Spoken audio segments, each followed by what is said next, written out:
We've always had room in our hearts for film and TV, not just on Netflix, but tape and disc and theaters. Also, God forbid that they take it all away and leave us nothing to broadcast to loyal listeners.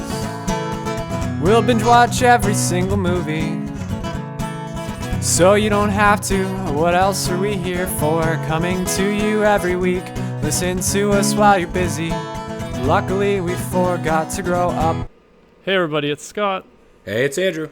And we're missing Craig again this week, unfortunately. He's still off on vacation in Canada's Great West, right? I'm trying to think of my directions right now. Yeah, that sounds about right. The prairies? I guess it's past the prairies, I guess, a little bit. I don't know. We're not talking about Edmonton this week. Welcome to episode 99. I forgot to mention that off the top like we did last week a little bit. But this week we're going to be talking about made-up movie twists. So me and Andrew are going to be making up some twists for movies. What a twist!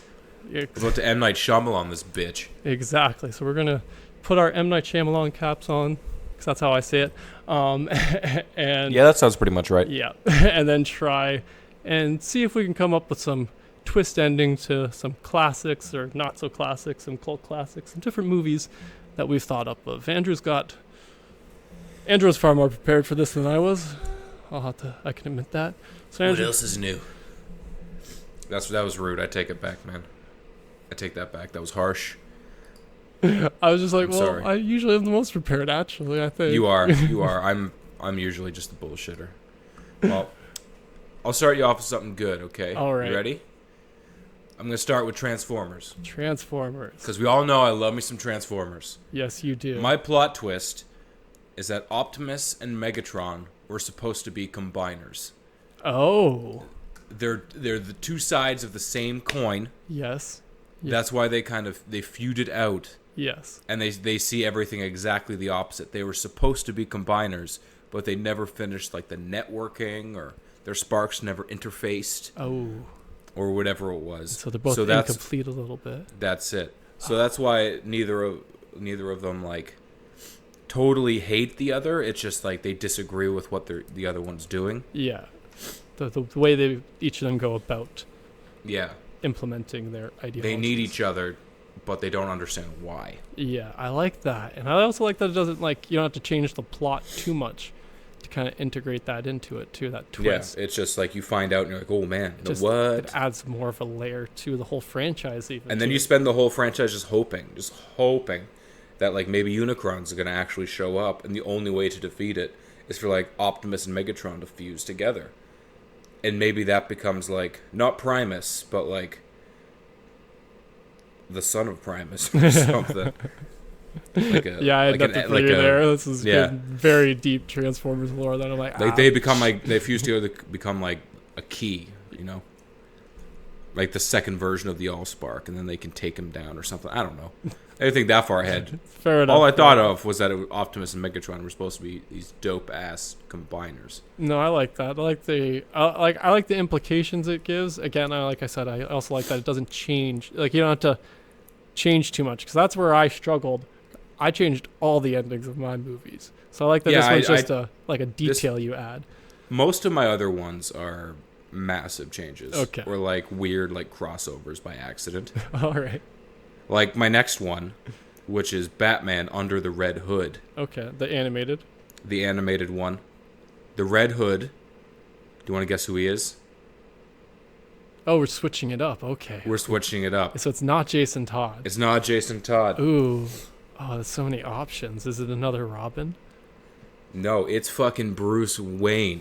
Oh. It's the real Bruce Wayne. We're going hush on this, kind of? Kind of. We're going shh. So in this one, what happens is when I was playing Damien, when Jason gets wiped off the face of the earth, right? Bruce, he just can't handle it anymore. Okay. And then it turns out he's got this secret twin named like Rick Wayne or something like that. Again, didn't think that far ahead into what the brother's name. That's I guess fair. like that's fair. I could have said Spruce Wayne, but Bruce Dwayne. Okay, he goes by Bruce Dwayne. I like that. Okay. He comes in and he's like, "Listen, like, fuck you. you're failing the city right now. You're going through some shit. He hides him. He locks him up. Sends him to the corner of wherever. And then Batman changes, but no one notices. You know, like everyone's kind of going through their thing. Nightwing's like, "Oh man, I'm Neil Patrick Harris," because he's the one who voices Nightwing in that movie. He's going through some shit. You know, he just lost like his kind of brother. Yeah, like his younger brother. He clearly sees that Bruce Wayne is suffering, so he just chalks everything up to that. When in reality, Bruce Wayne is not suffering at all.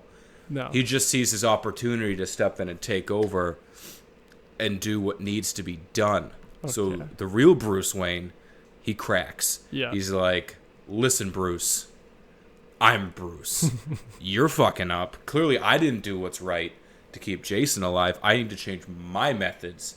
So he becomes the Red Hood, which is like his kind of symbolism of like the Joker wearing the Red Hood at one point in the Red Hood gang. It's kind of like giving up the ghost, so to speak, and kind of accepting that maybe the Joker kind of was right. Maybe you do got to kill some bitches sometimes. Yeah. So that's my massive twist for Under the Red Hood, because people would faint. They'd be like, "Oh, gasp."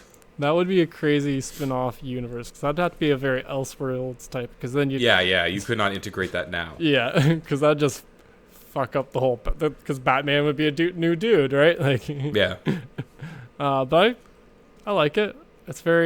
Does feel very comic book, especially thrown in like a twin that everyone forgot about or no one knew about till you needed it for this certain story. Very comic book. I like it. Yeah.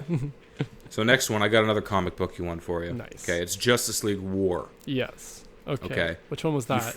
That's like, I'm not sure comic book wise, but I know movie wise, Yeah. it's the first of like the DC animated universe one. Okay, right. Like their major collective. Yeah. It's when they create the Justice League. Yes. Now I'm remembering it. Okay. You find out, not during the movie, but like post credits, you find out that Darkseid is actually Batman after he unlocks the secrets of the universe via the Mobius chair. Oh, okay. I like that. He sits in the chair Yeah. and solves everything, right? Like, Yeah. he asks it the questions and it answers him. So he's like, well, how do I do this? How do I save and protect the universe? Obviously, Batman's got to be at the top of that hierarchy, right? Yeah. Because he's gutless, but also has a massive fucking heart. Mm-hmm. So he turns himself into Darkseid. Okay. All right. I like this idea where it's like he has to play the villain or is the villain in order to like be able to save the universe in a way. Well, he needs to put the Justice League together, right? Yeah. Because they're the main ones that solve everything and they fix the universe and protect it, right? So he needs to bring a threat in. He needs to become like the number one threat in order to force it together. Okay, and that does kind of track too, because Batman is known for knowing what all their weaknesses is.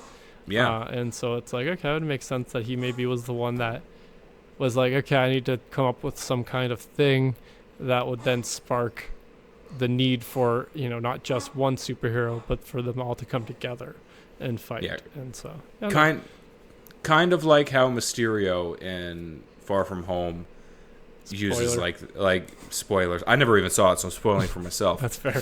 how he fakes his way into herohood. Yes, exactly. Batman has to know what's happening and fake his way into creating this. Creating the Justice League. He has to make the Justice League in order for him to become Darkseid to create the Justice League to protect the universe. But he becomes Darkseid to do. It's nuts. That is, it's pretty crazy and convoluted, but I like it. I like it. I'm again, on board with it. I'm biased, but yeah, it's very comic book again. Yes, you were right about that. It's got that. We need to kind of come up with a twist that we want to like. That's exactly what we were doing, so that makes sense. Yeah. Yeah. Just as massive. Who the fuck saw that coming? Yeah. No, I like that. I do. Well, so it's my turn then. So should I go with my most comic booky option then too? Absolutely, hit me. Okay. So this one involves Avengers Endgame. Oh shit. And the twist is Thanos actually did win at the end. So right before Tony does his sacrifice. That would have been a sweet ending. Yeah, I know you would be on board with this, but yeah, he ends up snapping, and that was Kevin Feige's idea of resetting the universe and being able to then bring all the like mutants and the Fantastic Four into a new MCU where he could then do whatever he wanted, keep old characters, do you know what I mean? So yeah, that's where I think it could have. That's kind of where I I had a like feeling it might have gone. Like 10% of me believed that's might have what was going to happen initially. So, yeah, that's my twist. Well, I think we talked about it in a different episode, like how, like it would have been a cool idea if like the snap, like the radiation that came from it, it created mutants. Yeah. Right, like just something that happened, or like that change in the timeline. Like when they go back, like it kind of changes something. So like this person has to exist for like the universe to stay intact, but now he's a mutant to do this. Or like the Fantastic Four, like they could have been going into the multiverse, or not the multiverse, into the what's it called? When they get super tiny. Quantum realm. Microverse. What was it called? Quantum realm. Quantum realm. Like it could have been like a team of 4 scientists who were like doing the same thing that they were doing with the Pym particles. They accidentally made Pym particles, but they call it like the Fantastic Particle. And they're going into the quantum realm themselves to study stuff. Yeah. And then that's how they become the Fantastic Four, because they got locked in there too long or something without the proper technology to shield them, like the Wasp was. Yeah, from the radiation. That's what. Like, yeah, I like that, switching so, out cosmic for quantum radiation. Yeah, because like they kind of did the same thing in like that reboot. Yeah. Of it, and I'm pretty sure in some of the comics that's how they got their powers, instead of like going to space and having like the powered cosmic type thing flow through them. Or you use the Phoenix Force. That's what it was. It flew through them and it mutated them. It didn't destroy them.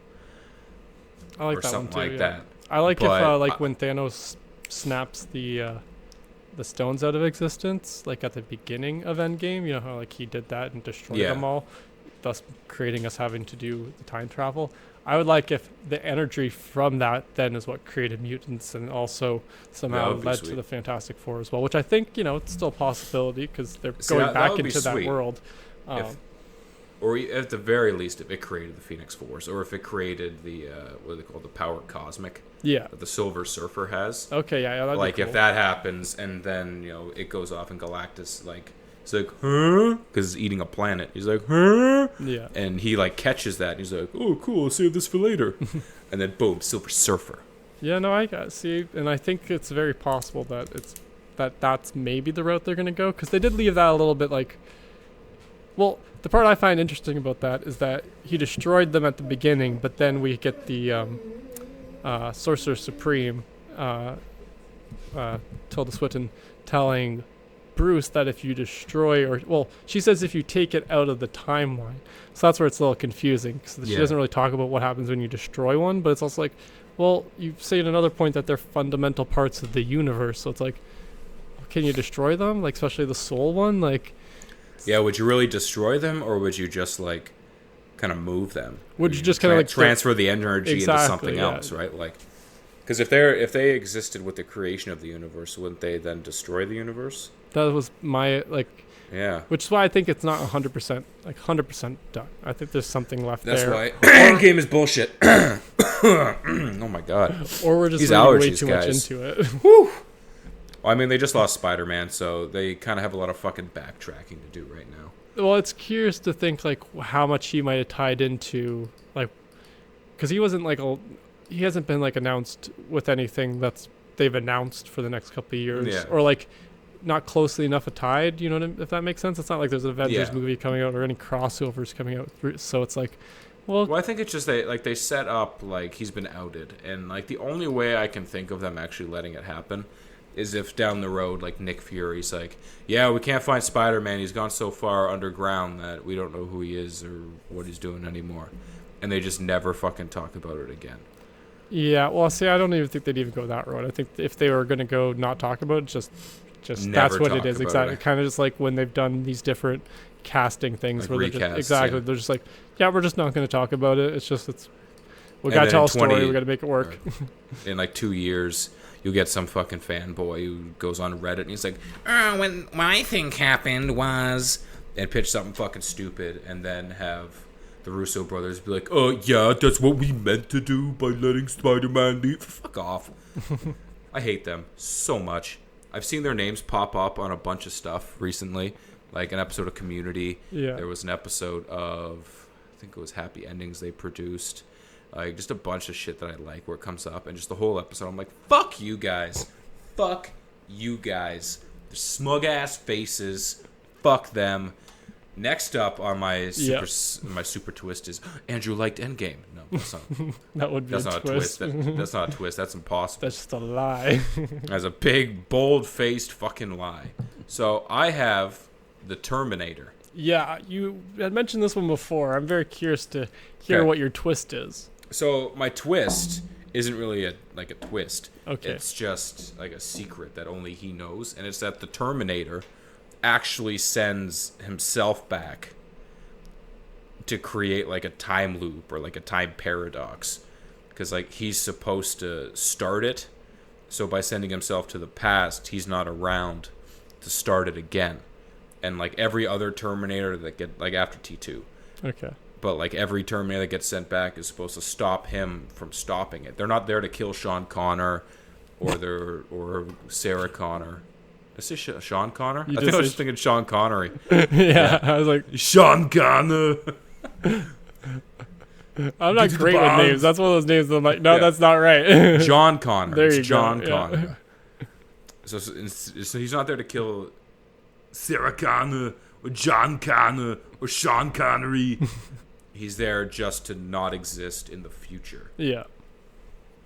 That's my twist. Because the Terminator's just fucking itself up now, and I'm okay with it.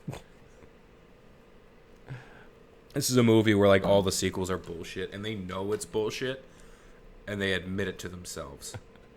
Well, that would fit in the logic of the universe, if that makes sense.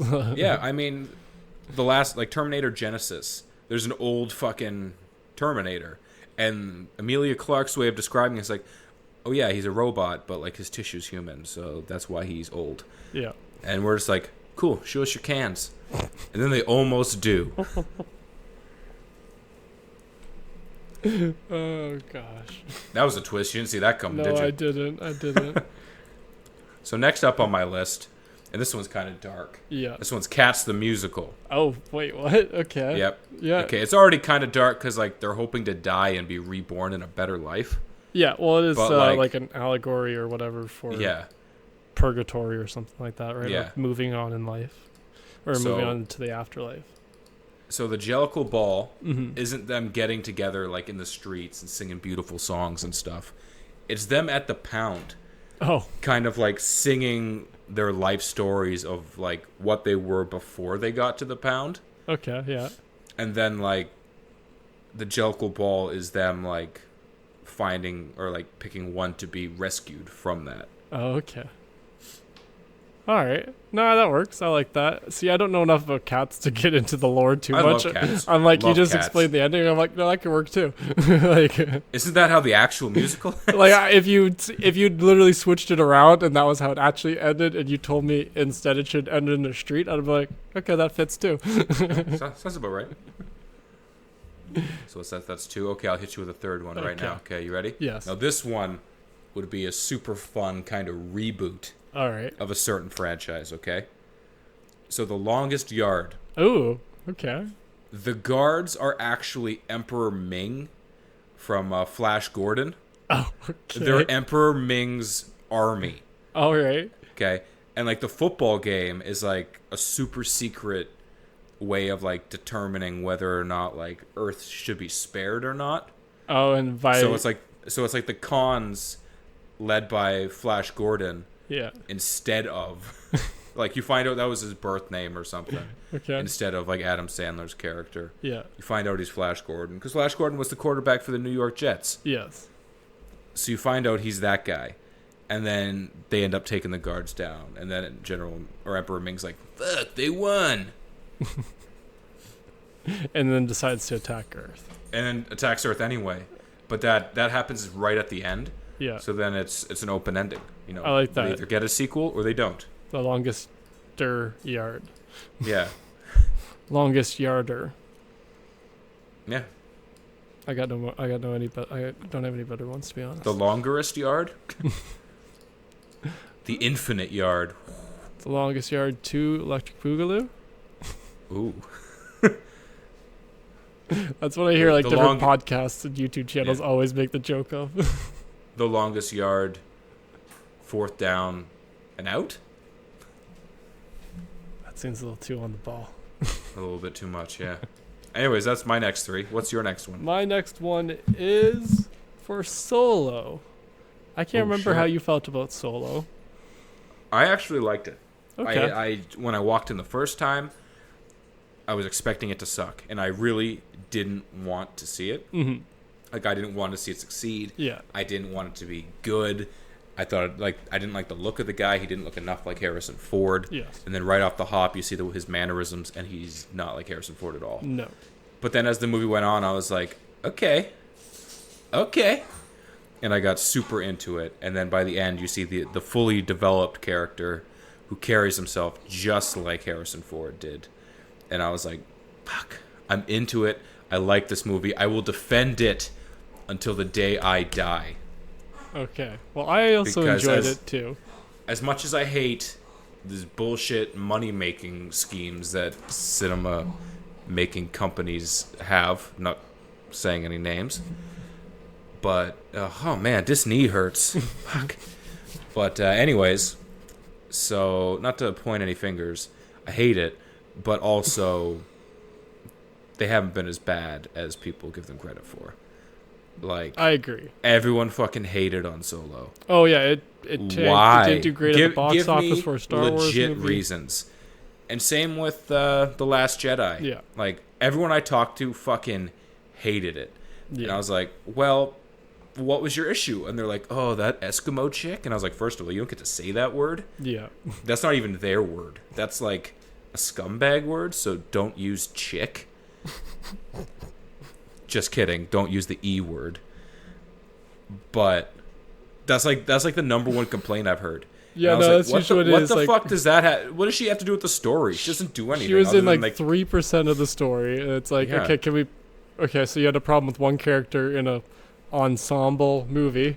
Okay, what about the rest of the people in the space opera? Oh, well, I didn't like that they went to the weird casino planet and they focused on that. And I'm like, okay. So, like, the second out of a known trilogy movie, you didn't like it because it didn't fulfill the storyline. Huh. Interesting. That a second part in a trilogy, yeah. Doesn't Interesting. completely fill an entire Do story you arc. also use exfoliating face masks to masturbate because you're fucking stupid? Like, oh man. Like, I have no problem with hating something. I do it regularly. Yeah. Have legitimate reasons. Yeah, I agree. Usually, like, when people say, it's my number one thing is when people are like, oh, it didn't meet my expectations. I'm like, well, you're a spoiled brat. You know. Were they your expectations, or did you watch a review that someone put on YouTube before the movie came out and let them formulate your opinion for you? Well, there's that, and I think it's also a lot of, like, people make up a story in their mind, and when it's not exactly that, they're like, oh, this isn't a good movie. And it's like, well, no, that's not how stories work. Stories are, you're going to watch somebody else's story. If you want to make up your own.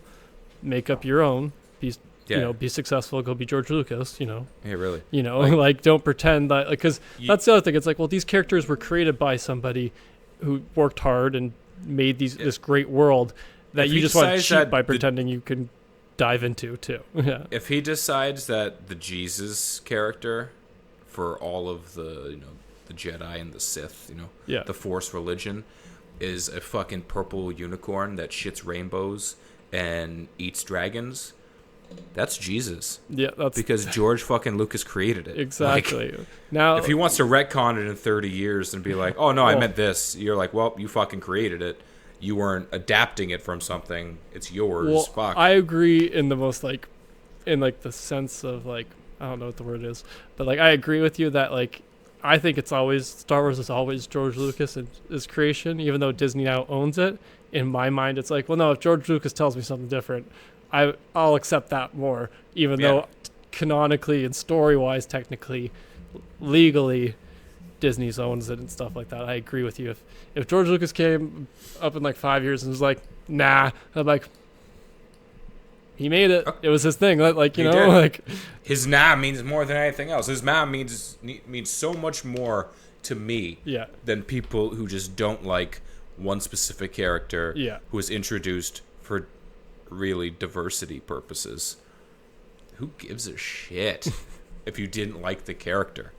well, Fucking like, close your eyes when she's on screen. one Go take a character leak when on a she's whole on thing. screen. Yeah, that's my thing. It's like you're allowed to dislike a character, but it's like that shouldn't taint a whole movie for you. If it does, But- it's like what do you watch movies for? Like, does Like- it have a perfect cast? Like, The people who complained about her and other things with The Last Jedi weren't like, they were people who enjoyed like the prequel trilogy, the Anakin Skywalker trilogy, which like, okay, like I like those ones too. Yeah. Those were our Star Wars, yeah, right? that's what I grew up Like with. they came out when we were kids. Yeah, But like, they hate them with so much more gusto than the original trilogy lovers who fucking hated the prequel trilogy because it wasn't the same. And like, what is wrong with Star Wars fans? Like, why are they so fucking intense? there's too many of us. I think that's what it really comes down to. It's because it spans so many generations now, and it's so accessible. I don't want to say the most accessible, but it has become more accessible to like the public than it was maybe when like when you think about it, when it first came out, yes, it was a huge hit, but it was also kind of fell into this weird category eventually where it's like it was kind of it was a nerd geeky thing, right? And then like that's what it was classified when we were born.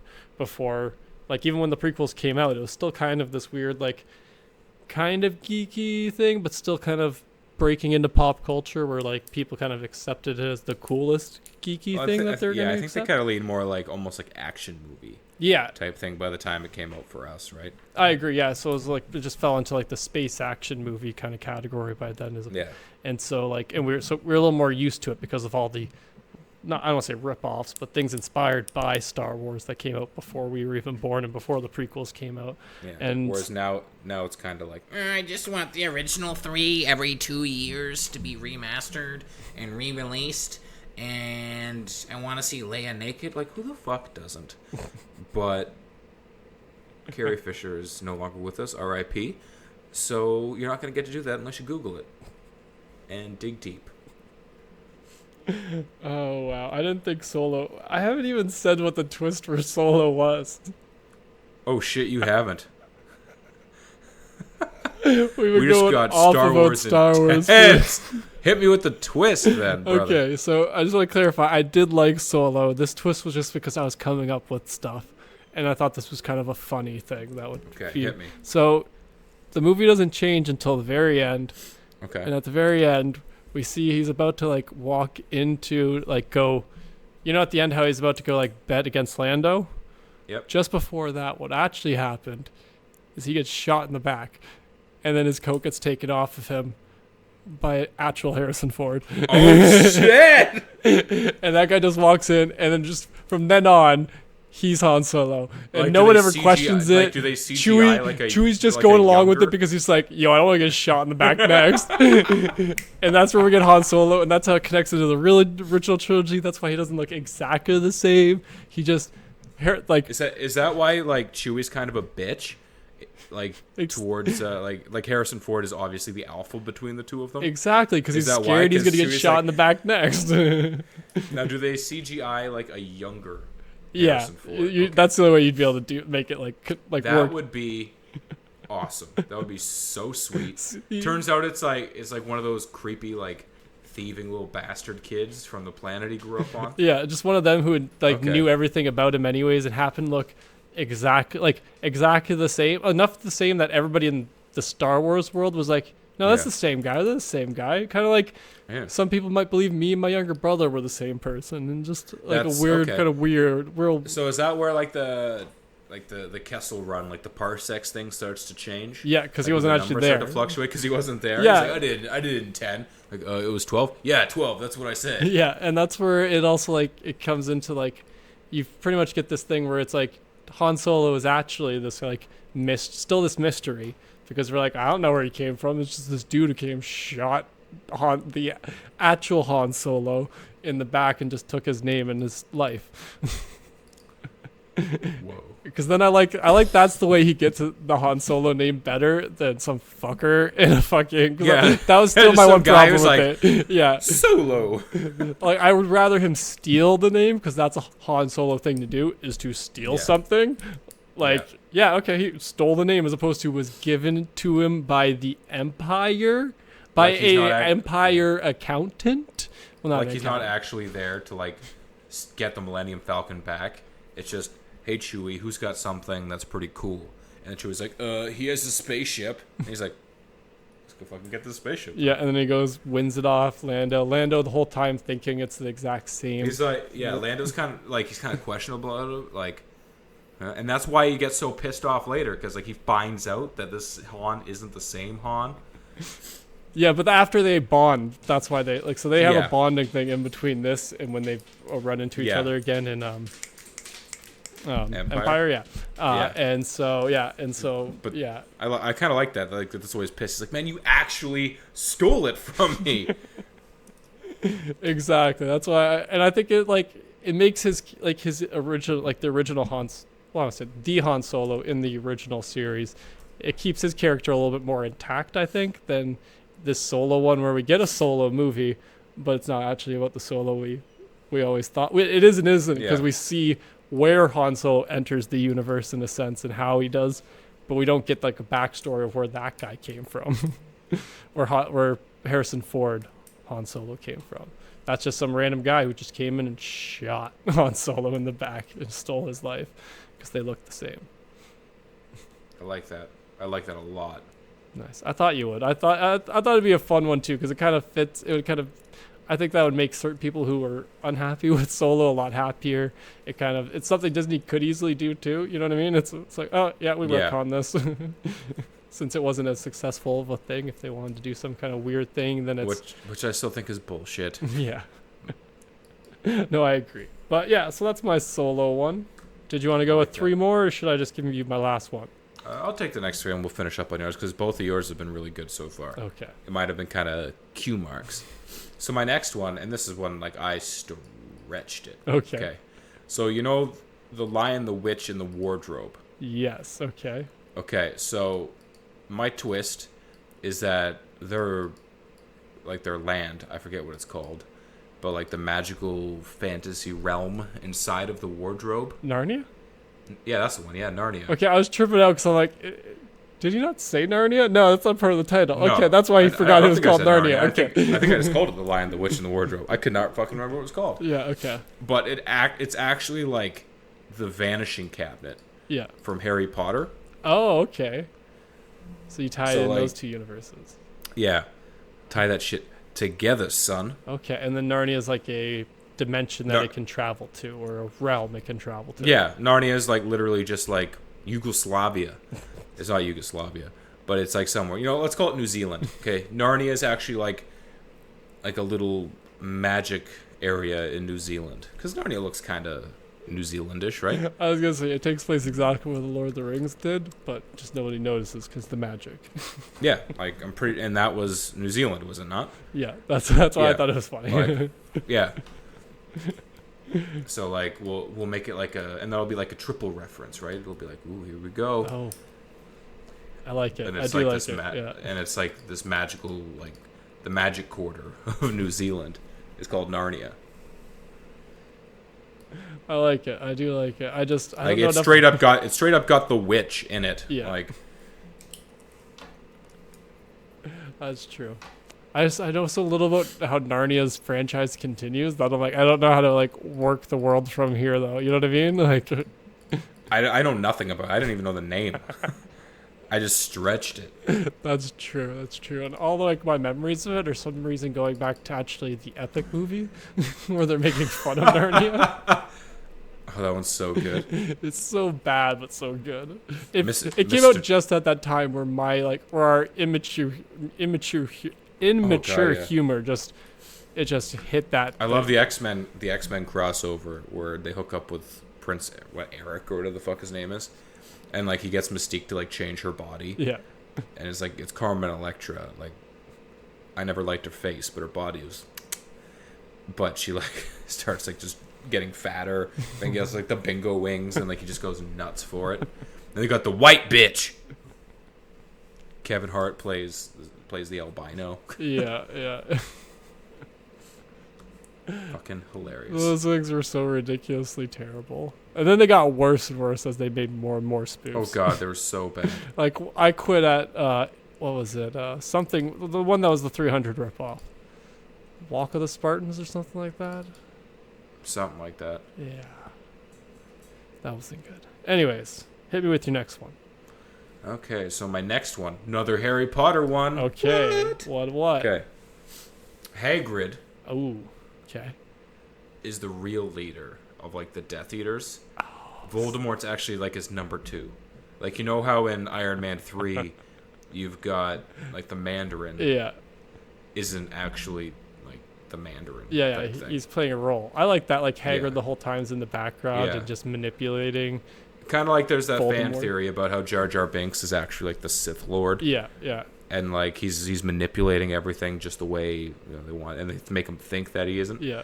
Hagrid's doing kind of the same thing. Like he plays real dumb. Like his whole key is to end Harry. That's why in the first one, like he drops a few hints about like Fluffy's like, I should not have told you that. When in reality, he knew what he was doing. So wait, so are we changing the last Harry Potter to that when Hagrid's walking with Harry's dead body and Harry comes back to life, instead of when Harry comes back to life, he actually just snaps his neck? No, we're gonna keep it the same because if you and fans of Harry Potter remember, Hagrid actually can't use magic. No, because he was banned because from it he was during banned Chamber from it, Secret right? stuff. Yeah. So that's why he has But he can use magic. Voldemort. That's the thing. Well, but he's not like incredible at it, right? Because like he doesn't have practice. Yeah. No.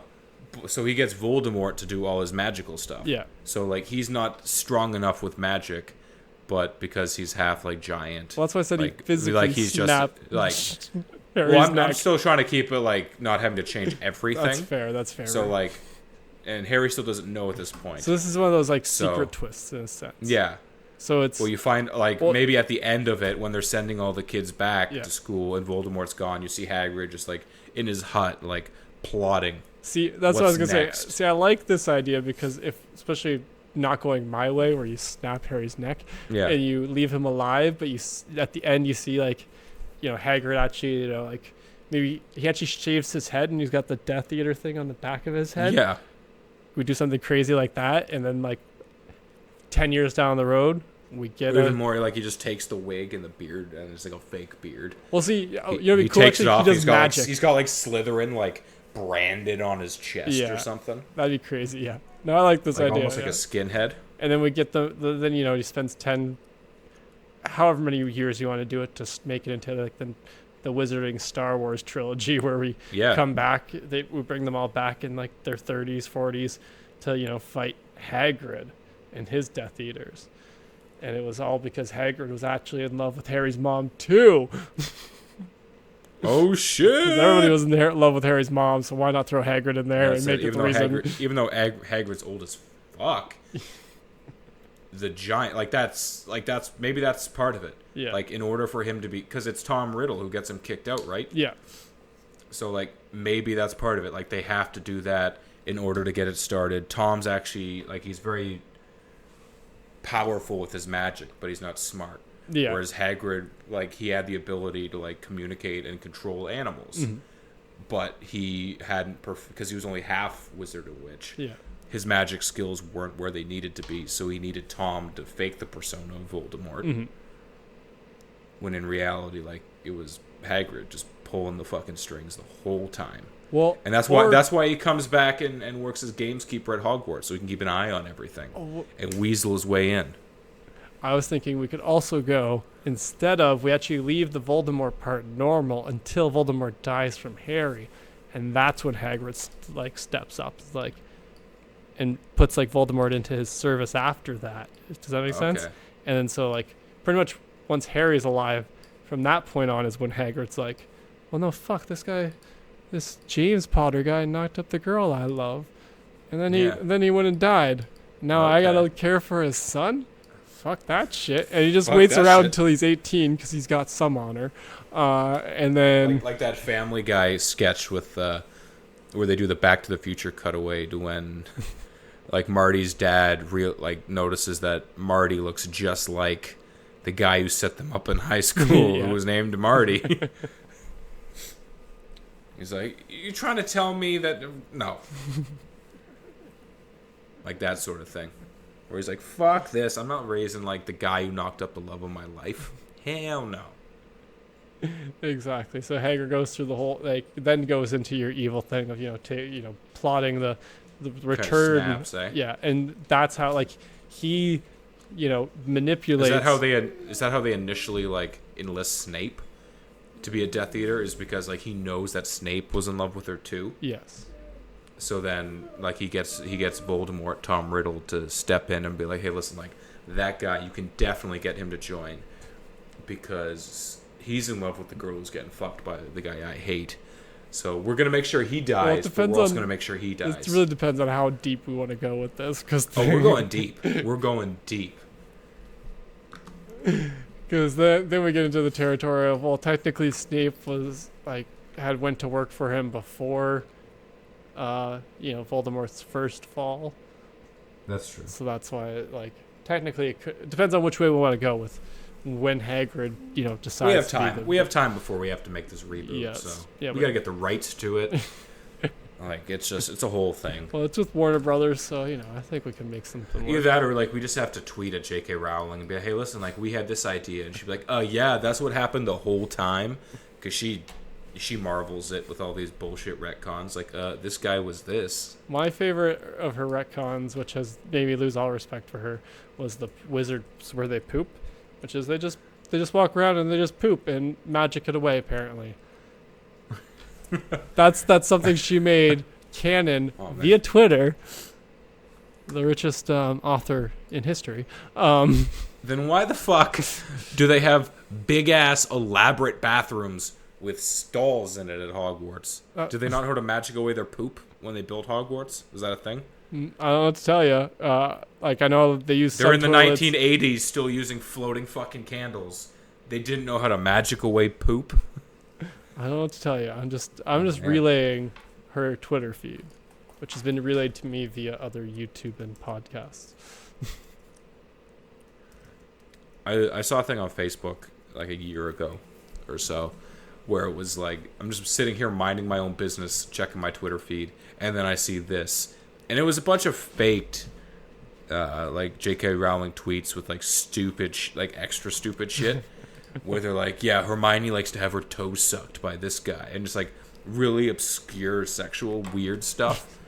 It just had J.K. Rowling's name over it, and I was like, I can actually see her just tweeting weird shit Yeah, I that. could too. Her having Or too you're many like, glasses oh, yeah. of wine one night and adding to the lore like that. Cause Yeah. I do the same, to be honest. The reason that what's-his-face turns into that big comfy-ass chair in, was it? It's because he's a pervert. Let's leave it at that. It's because he's a pervert. Let's just leave it at It's 'cause pervert. he- Let's it's 'cause not take it he's a further than that. voyeur, He's just a pervert. And he likes to watch guys fuck couches. Just weird shit. I would have preferred we just left it at he was a pervert. Yeah. All right, what's next? Did you already give me 3? That was my 3. Okay, so we're back to me then. So it's funny that we kind of made a little reference to to what I'm about to talk about, which is Lord of the Rings. My twist I'm is pumped. Frodo doesn't destroy the ring at the end. Oh, you mean the thing that he tries to do? Yeah, so exactly. So we see that temptation moment, and then him and Sam have their moment. And then he does eventually, throw it in after having one of his fingers bitten off by Smeagol or something like that.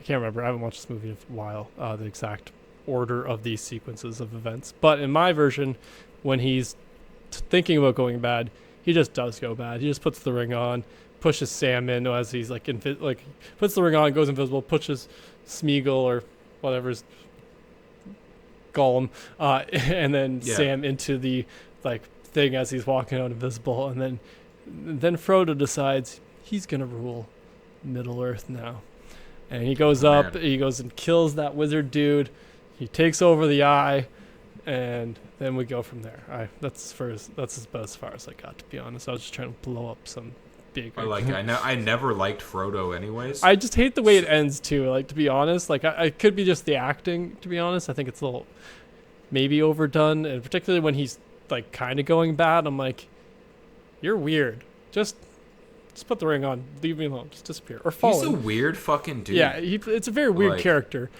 He is going through this weird thing that we can't connect to, obviously, but like I know he's going through like his mental anguish. yeah, with this thing Like pretty much talking all the pressure to him, that's on him. Yeah, and like he's the he's dark got to fight it power the whole that's time. seeping off of it. But like especially by Return of the King, when he's just like his body's failing him. Yeah, Like mentally he's ready to just succumb, and like Sam's they're ultra peppy all the time. yeah, that'd make me stand. Like he's like yeah, he's just like a weird fucking dude. Yeah, Like, the spider scene. Then where he, he's like, then goes- he's got a creepy face. Like he's just got a creepy face. a little bit. Yeah, Like Elijah's Wood face. I think the reason they cast him as like, was it Rourke's son or whatever it is in Sin City, yeah, as like the weird cannibal. yeah, Probably because his face just looks like that. He's just like yeah. A little bit like It's just he's like, I do shit.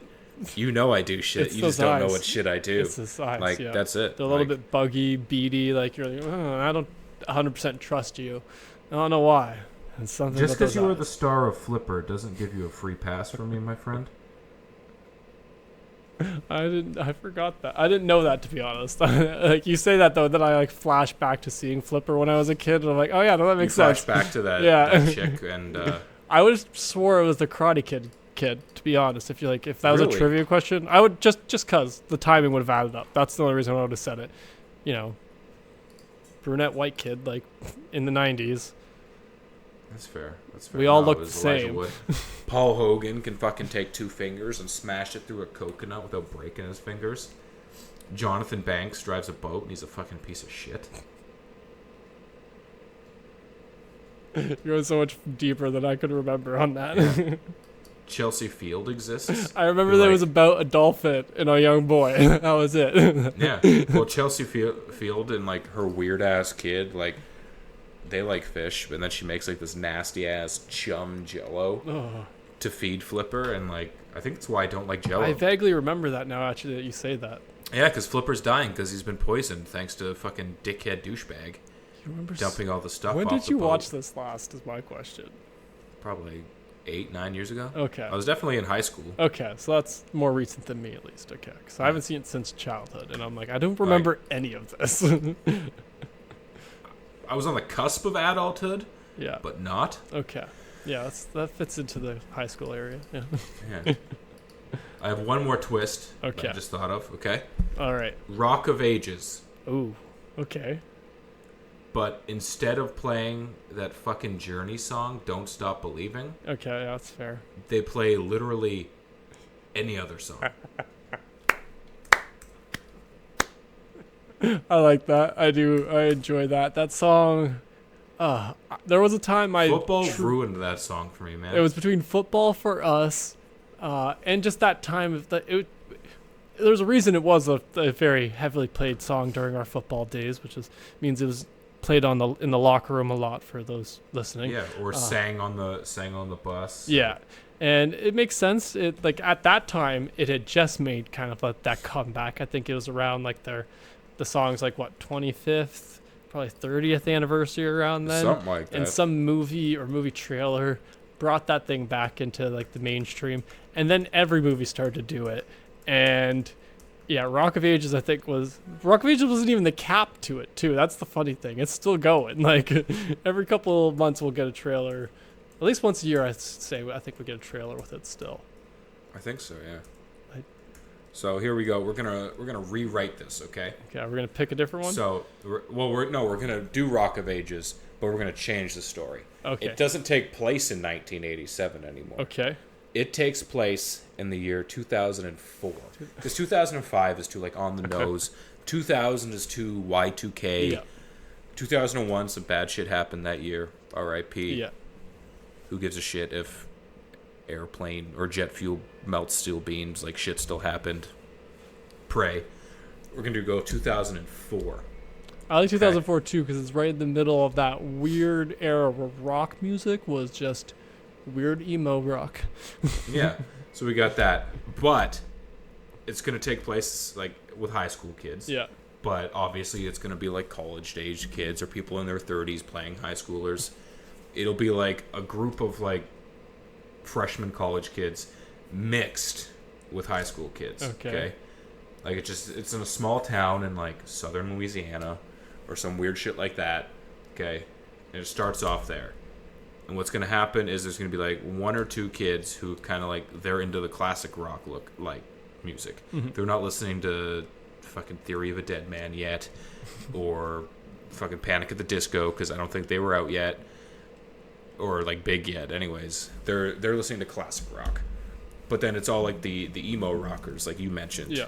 Who are like, no, dude, you gotta listen to this. Check out this Green Day. And they're like, fuck that. We only listen to this.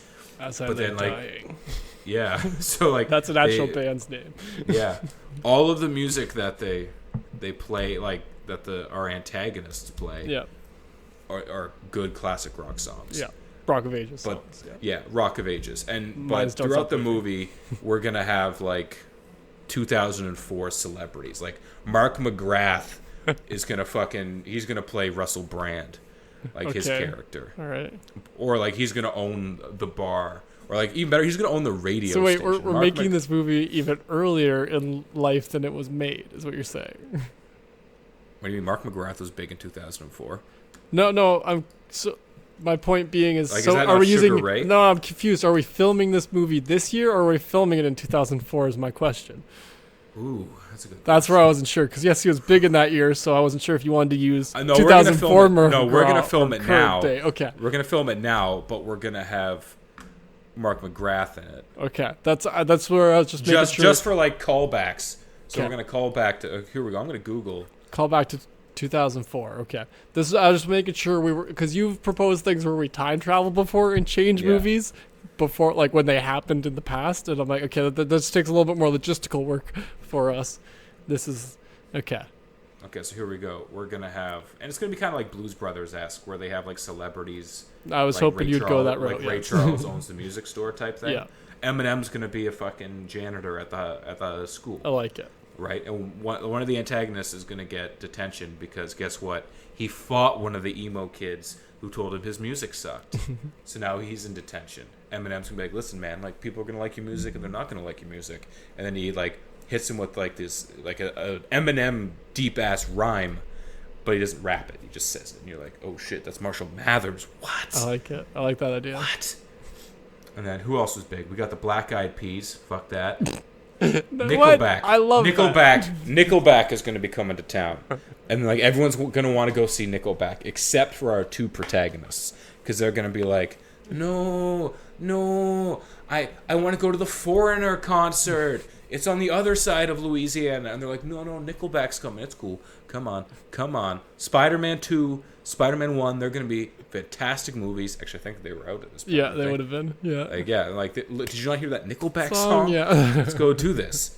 And they're like, no, I can't do it. No. So we're just going to have all these guys coming back in, right? Okay. Yep.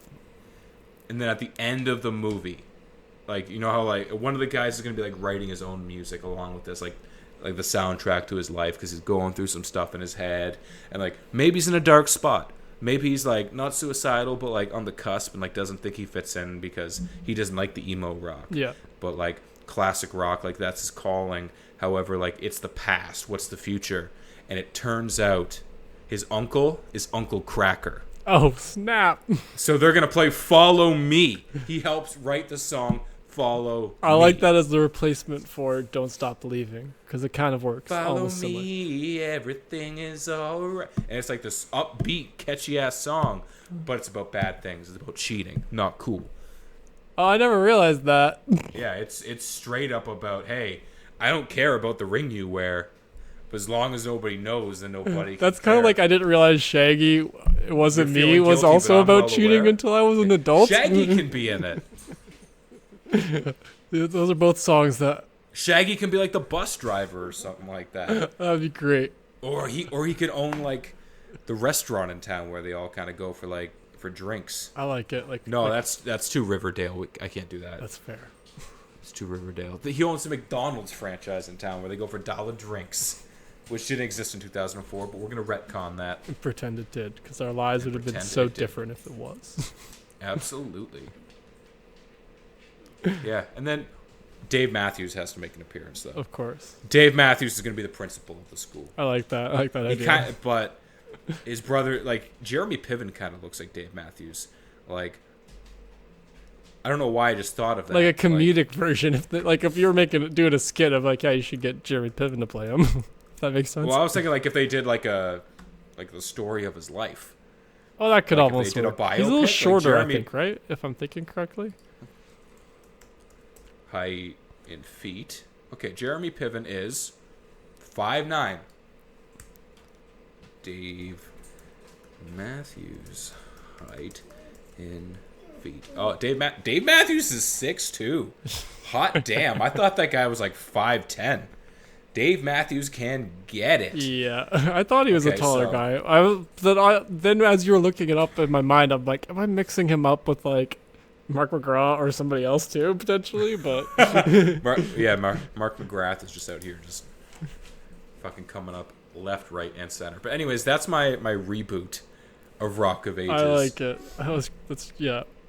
I'd watch that. The major twist just being the ending where they play Follow Me instead of... Yeah. And the Instead fact of that fucking we're filming it Journey. this year and it's taking place in 2004 as opposed Yeah. to... It's a good year, man. Yeah. It's a good year. We were both 11.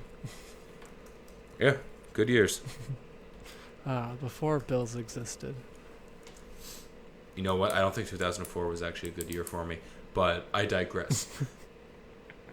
What did you watch this week, my man? I watched actually quite a bit. I watched a bunch of movies this weekend. So I started off with a little Aquaman because that was added to Crave TV Okay. a couple weeks ago, and I just decided to check it out again. It's a fun one. Does it still hold up for you? I think so.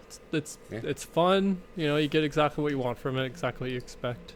You know, nothing crazy, but you know, 'Tis what it is. exactly. It's a fun superhero movie that takes place in the ocean. Like, Yeah. Like, yeah, but what the fuck else do you want? exactly like that's what I mean. Like certain ones, I'm like, it doesn't have to blow my mind. It just has to be good enough. And I think this one, I think Aquaman was one of those ones that's just a great example of.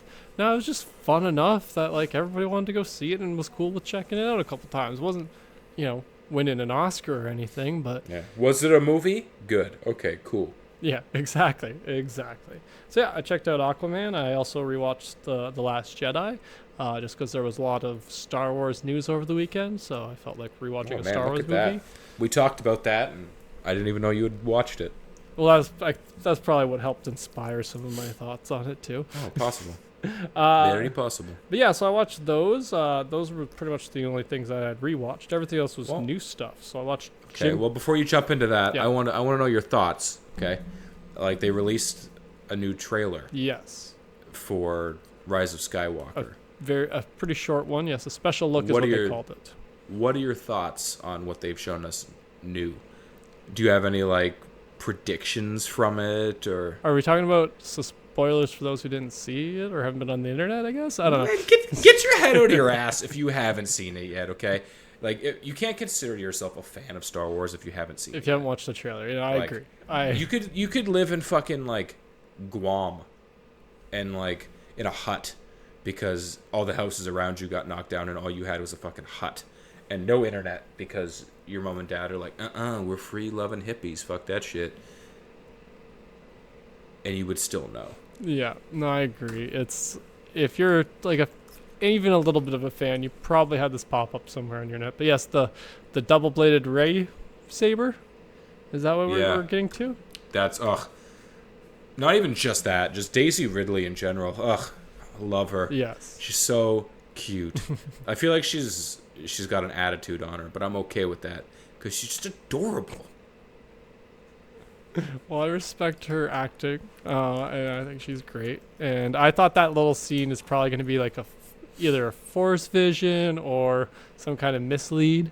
I think that's what that's going to end up being. I feel like it's gonna be like, yeah, she has to like either convince like Kylo that like to be one of her knights or whatever, like one of his knights of Ren, Yeah. And then she's like, can't do this, and then motherfucker. stabs him with one of those blades. I do like this lightsaber design. I saw a complaint about why does it fold up like that, and I'm like, it's because it's longer. It's longer than Darth Maul's. Darth Maul's. Yeah, because she fights with a staff all the time, so you want a longer handle so it's Yeah. closer to her normal fighting style, just Yeah. with lightsabers on the end. That's one thing I really liked about this new trilogy is that they've gone, I don't want to say overboard, but they've gone that extra step in like showing you non-traditional lightsabers. Yeah, they're stepping it up. It's been 30 Like- years since if you're looking at the Star Wars lightsabers, they didn't change for like 40 years apparently. So it's like Darth Vader's lightsaber was fucking thick. yeah. Like it was like a big black dick that he's holding, like just monster, and like it doesn't look comfortable. Like maybe a robot hand could hold it, but Which no one else makes could. sense. Okay, and then Luke Skywalker's, okay, it was still a little thick because that's all they had to work with back then. Yeah. But as time progresses, and even if it's a long time ago in a galaxy, whatever the fuck, like They got you're able to spaceships. make you're able to make slimmer things. Yeah. With modern day technology to make these things. So like even Count Dooku's, where like Yeah, that's the thing. Like Where his those was, were the like, biggest curved. change up we got after the like Darth Maul was the split one. Yeah. Or the double. Yeah, double blade. And then Count Dooku's like until recently actually, until like I guess about 6 months ago or so when I googled it because I was curious as shit. As a kid, I always thought that his was like half of Darth Maul's.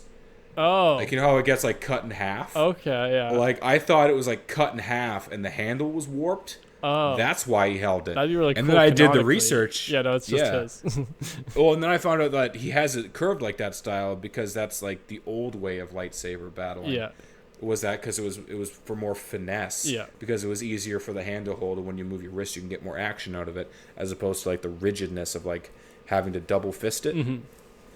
And I was like, holy shit, that is awesome. That is so cool. So I like now that they've gone like the Kylo Ren making his own and having like the jagged crystal in it. Yeah. And like the Alps, I accidentally just cut my fucking wrist off. Shit. Yeah. Like that potential. And now with like this, especially just the way it happens where she just like Yeah. turns the blades on and then just like opens it and like clicks into place. Yeah, it's cool. Like I think that it looks so boss. This could be some really cool, like, what's it called? Like toys they'll make from that. Yeah. Yeah. Just don't give me anything more than 20 minutes of, was it John Boyega? And I am so on board for this movie. Not a Finn fan. Not a Finn fan. Love everyone else except him. Just something about him. He hasn't brought anything to the story for me. I think maybe it's because for you, he's like, the role he plays is the like audience surrogate in a sense. So he's Yeah. our intro You're into the supposed- Star yeah. Wars world, but we already knew the Star Wars world. So he's more for like new people who don't know what Star Wars is. Like they Yeah. connect to him because he's the one discovering all these things because he's only ever been part of the Empire. Yeah, because he's like super panicky about Yeah. everything and like, what? Huh? Huh? Like he reminds me of like Tino Tonatini from The Weekenders. I've never seen that. Get your head out of your ass, man. Sorry. Well, if Kendall listens to this episode, that shout out was for you, babe. You know what I'm talking about. But I love Rey. Mhm. This movie's gonna be pumped. Like I'm pumped for it. Yeah. And if I hear one person give me a bullshit reason for why they don't like it, like if you don't like it and you give me a legitimate reason, But like, what if you oh, don't well, like it? If I don't like it, 'Cause- I 'cause promise going you I'll into- have a legitimate reason. Going into okay? Endgame, we thought you were gonna like it. Like we were fairly certain. Did I not give you sufficient reasons for why I didn't like it though? Yes, we did I did not talk have about some- that. Yeah, no, I Yes. agree. No, I'm just Like saying. if I don't like something, I have legitimate reasons. So for you're it. just, and we're if leaving I- that open though, just in case you If it- might not yes. like it still. if it's something that I don't care for, Yeah. I still give it a meh. Like it was okay. Mm-hmm. Like I don't shit on it. I only shit on it if I don't like it, and if I don't like it, I have reasons why I don't like it. Mhm. So if this one shits the bed, I'll have reasons for it. Okay. But if I hear one fucking person give me a stupid fucking thing, like, Well, he put his helmet back on and he fixed it, but like it wouldn't have been structurally sound, so like I couldn't get into get the fuck out of here. The space welding, dude. They can fix space spaceships. Do you not see how fast they put the Death Star back together again? It's been like 40 years since that happened. Like, did you not see how fast from fucking A New Hope through to Return of the Jedi, they almost had a whole new Death Star operational. Like, it didn't take that long. Yeah. Yeah. So yeah. Anyways, what else did you watch? So yeah. I did watch that trailer. I also Lots watched of Star Wars tangents today, Yeah, man. lots. Well, we're about to maybe have another one. I also watched the Mandalorian trailer. I don't know if you checked that out. I actually did not see all of it. I saw it and I was like, ooh, and then I started doing dishes instead. That's fair. No, it looks good. It looks like a kind of Wild West Star Wars show. So I'm really curious to see where they go with this. I'm interested because it's something people have heard of with Star Wars and they know of it. Yeah. But like, unless you've gone and read like the literature and like what's considered canon now, Yeah, Clone Wars, and done all that other stuff, like you really don't know. Yeah, mine's So limited. to Clone I like Wars. these versions of the spin-off. Yeah. Like, I don't want to see it go kind of the route of like the Defenders did with Netflix, where it was like, let's just keep pumping out content because we can. I want to see them like really stick to like a story. Yeah. And don't fucking Alfred Pennyworth me, because fuck that. Which is a trailer that, like a newer trailer that also dropped over the past week. Well, that's because it's out now. Yeah. Ugh. Fucking why? Why? Apparently it's okay, but Ugh. I'm never gonna watch it. What's next? Are they gonna give us a Jarvis spin-off? Well, this is where I'm like, this is where I like agree with you with the oversaturation, because now they're just putting superhero stuff onto any old thing, and it doesn't have a connection to superhero stuff besides the names they're using, and it's like, well, no, Yeah. I don't want you just to call this spy one, Pennyworth, because that sort of can connect it to Batman in some random way, like just literally just by name. That's all it kind of connects Yeah. it by, and it's like, well, no, just because you I'm borrowed a Thomas character's Wayne. Okay, whatever. like by name, you like that's Yeah. it. There's no like connection. Doesn't matter in any way. Like you could change his name and it wouldn't change the story. That's where I'm like, nope, this doesn't. No, this. The only way I would accept it is if, while this story is taking place, like the Justice Society of America also exists. I'd like that You know, too. Yeah. Like, give me, what's his name, Alan Scott or whatever his name is, like the first Green Lantern. Yeah. I think like, so. give me like him and like Midnight Man and like, give me them at the same time, and even if you just fucking have it in the background or you introduce them somehow. Well, that's what I mean. Like have I it don't wanna exist in the DC world, not just this is a story that quote unquote exists in the DC world because we named the characters after them. Yeah, because we fucking shoehorned it in there. Yeah, and we decide to and I hope obviously it might go the Gotham route where they just start shoving in fucking all the villains and even further. Oh, here's the back. Joker. Psych, we killed the Joker because it was actually his brother who's the Joker. Oh my god. And we cut his face off. That's where they lost my me. God. That's why I still haven't watched the last season because I'm Yeah, like, like- okay, like come on guys, let's. Or like Krypton. Like, I that's really been enjoyed the canceled. first season of Krypton. I really enjoyed it. Yeah. More than I thought I was going to. Mm-hmm. And I think if they had kept it in the one season format, where it's like, listen, we're just gonna make one season, we're gonna chalk it up Limited with series. any potential. Yeah, like here you go, enjoy it, goodbye. But they went for the second season, And then they got that kind of like going for the second season, I think was overkill. Well, yeah. Then they where it added was just 4 like- more freaking Superman villains before Superman existed, and it's like, Yeah, like okay, guys, like I get what they're doing, like, but it's also like you guys are failing at this. This is what you guys haven't quite learned yet about doing these things.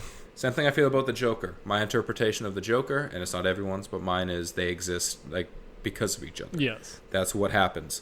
And like they released like a new trailer of the Joker this week too, and it looks like what the fuck do they like? What are they trying to make the Joker like a real popular character? Like, I'm a Batman nerd, and I'm sure it's fucking somewhere in the source material. No. That like No. This is like this has maybe the nothing Joker had to- a follow. Like, there's no way This is not- I've ever read that he got Gotham to start turning on everyone, and like as like a show of solidarity, wearing Well, like clown sometimes masks? we have him, getting some people like via like you could make the analogy that in the comics he uses the laughing gas. In this one, he's using, the metaphor or whatever you want to call it, like the idea, the concept of him being this clown. That's what everybody latches onto in the same way that when he releases the laughing gas in the comics. Yeah. But even that's like, to me, this is like, if you took off the name Joker off this movie, would you think it's the Joker movie? And it's like, no, the answer is no. You would think this is a movie about Absolutely a not. comedian who's Crazy. yeah, a clown who goes crazy. Like, that's what you think about a man who got pushed over the edge. The only reason it's Joker is because he decides to call himself Joker at one point, and they name some of the characters after. Like, I don't even know if it's Gotham. It might be New York. I don't know. Like, that's so it's so vague in the freaking, like, even in the thing. When they first announced it, and when they first got Joaquin Phoenix signed on, I did not read a single negative thing about this. Mm-hmm. Everyone was pumped. It's because it's Martin Scorsese Yeah, when they released the first like teaser trailer, I guess, like months ago, like people were giving it fucking like talking like, oh, there's potential Oscar talk about it, and I was like, it was a trailer, and it sucked. Yeah, well, like I get where people. I'm not saying it's a bad performance or it's going to be a bad movie. It's just not a DC Joker movie to me, because it's just by slapping a name on it, it's like, it'd be like saying like if you decided the next season of CSI was called Sherlock Holmes, and you just decided to call different characters Sherlock, and this is John Watson, but you didn't do anything with it after that. You're like, oh no, it's now in London, but it's still taking place in Vegas. And you're like, what? You're like, what? No, this is London. Everyone's calling it London. Obviously, this is London, but it's like, well, no, just because you call something doesn't make it that. Like, Gotham is a call a cat a dog. It's still a cat. Exactly. So it's like, the thing that like even the Nolan movies did great was that they created Gotham. Like, you felt like you were in Gotham because they did these little things. That's the one thing I'll give it, like one of the few things I'll give that trilogy credit for. Yeah. Is it did build, and like you knew, like you're like, oh yeah, no, that's definitely Chicago. Well, they're filming that, but whatever. You still felt like it was. Yeah, exactly. You knew, you're like you're in a city. This one you mentioned I don't know if it's Gotham or I don't know if it's New York. Fucking, I don't even know if it's the slum of Detroit. Yeah, it could be. It looks like a big city. Like, and it's like they didn't give me any kind of thing that implies that it is Gotham or that this is the Like I said, the only thing that implies this is the Joker is that he looks similar, and that he calls himself. He asked somebody to call him the Joker in this newest trailer. That's our only connections, and I'm like, okay, and maybe somebody's called Thomas Wayne in this, and I'm like, that's not how it works. I feel like that's gonna be the only connection. Like, I think they're gonna show like the Wayne Towers in the background, or it's gonna be like. Yeah, no, I agree. I think it's gonna be not a Joker. It's gonna be Joker / DC only in name. Like, that's what my idea. It's probably gonna still be a great movie. It'll be still an interesting movie about this, man who's pushed over the edge when all he wanted to do is make people laugh, and how that pushes him over the edge. That's a great concept for a movie. Martin Scorsese has also done it before. Like, it's called, what's it called? Something comedian something. Oh, I can't remember. I don't know. Oh, he has done this before, though. I can't remember. Maybe that's why they fucking got it on. Like, they literally just saw it as a potential cash grab. No, I agree. I think that's 100% what this is. And I don't care that the movie's being made that much. It's kind of this thing where I'm like, well, yeah, you guys are just going to eventually. It's weird because people are like, oh, yeah, this is what comic books should be doing. And it's like, but no, it's not a comic book movie. It's a movie that put comic book on it for marketing purposes. Like, that's how this feels to me. And it's like, well, it's cynical, I guess, to say, or it's just like, but it's like, that's not how I want superheroes. I want stories written about, like, for superheroes, because that's, they're the only ones who can solve this problem, or because their problems are unique to their world, and you can create kind of like analogies and metaphors from what you learn from them by their hyper realistic world and the hyper realistic problems that they deal with. Yeah. And so it's like, not just, oh yeah, no, this guy's life sucks and the world sucks around him, and oh, by the way, here's Robert De Niro being a pompous ass on TV. Okay, what the fuck else is going on? I might as well just turn on the goddamn news if I want to see a clown on TV and fucking Rob De Niro pissed off. Yeah. Tell me that isn't the news nowadays. No, I'm not disagreeing whatsoever. Anyways, what else is on your list? Some of the stuff I actually watched besides the couple trailers. So I watched a couple Jim Gaffigan specials. I watched Okay, Noble which ones? Ape, which is his Okay, last that was one. his second last one, Yes. right? And then Yeah. his newest one that's on Amazon, Quality Time, I just How watched. is his newest one? The Quality Time one that's on Amazon, I thought was pretty good. It's to par, I would say, for him. You know what I mean? Like all his are, I would say, like none of his specials stand out to me more than the others, but I do like them. That I haven't found out his formula too much lately. Like he's just a story Okay. guy, and Yeah. like he just kind of making comments on like, He's gonna bring it back to him being chubby. yep, you did that. And his kids. Yes, he did. And somewhere throughout it, he's gonna make like a history joke. But it's Oh, not. yeah, okay, I missed the history, There's no like. the There's no connection, yeah. like formula. Yeah, Like, exactly. it's not It's like just I'm gonna do things- this first. I'm gonna do this. Here's my cadence. It's his life. It's yeah, just- it's like yeah. those are parts of his life, and that's like, yeah, no, he talks a lot Yeah. about food and makes food jokes, because well, that's a thing. He did have He this loves one food. little like, Follow him on Instagram. Like he's yeah, posts food all the he time. even says that, I think. I was actually talking to a guy today about Jim Gaffigan and like his legacy so far, I guess. Well, he's got a And shit it's ton of like specials. well his evolution, I guess. Like he started off, or I think he had like 3 kids at that point. Yeah. You know, like King Baby, Beyond the Pale, Mm-hmm. like those comedy specials where like he was goofy. Yeah, You know, he did, but then like you kind of see like him grow as not just a human being, but as a man. yeah, Where like he goes from like, here are my kids, and then he's like, I got 5 kids, and he's still like he hit kind of a like a drop off point there for a little bit, and then he went through some tumultuous stuff with his family. You know, his wife getting sick, yeah, and overgrowing her pear shaped tumor, Yes. which he talks about a lot in that one special. Yeah. But But these are his like. So that's the kind of thing I do that's like his about life, him. Yeah, right? it's his life, and But- that's why it feels funny because he's just like he is talking about these things, and he's just being funny about it. So that's why it's a little bit more like it feels but he's genuine also, in a sense. he's also very clean. Yes, Like, and I've that's something I don't can get me appreciate. wrong. Like I enjoy Tom Segura. Mhm. I like Dave Chappelle because I grew up with him. Yeah, I even like early Eddie Murphy comedy. Raw is hilarious, but they're raunchy. they're very. It's not something you Whereas necessarily Jim put out. You're not putting Gaffigan that out at just- the shop. No, like Jim Gaffigan is clean. Yes, family And friendly. like he's genuinely funny. Yeah. But then if you like, he's in, I won't say a lot, but over the last probably 3 years, his acting in movies and on television, he plays some serious characters. Yeah, he's great actually. And like he's actually a very well-rounded actor for like what he is. Mm-hmm.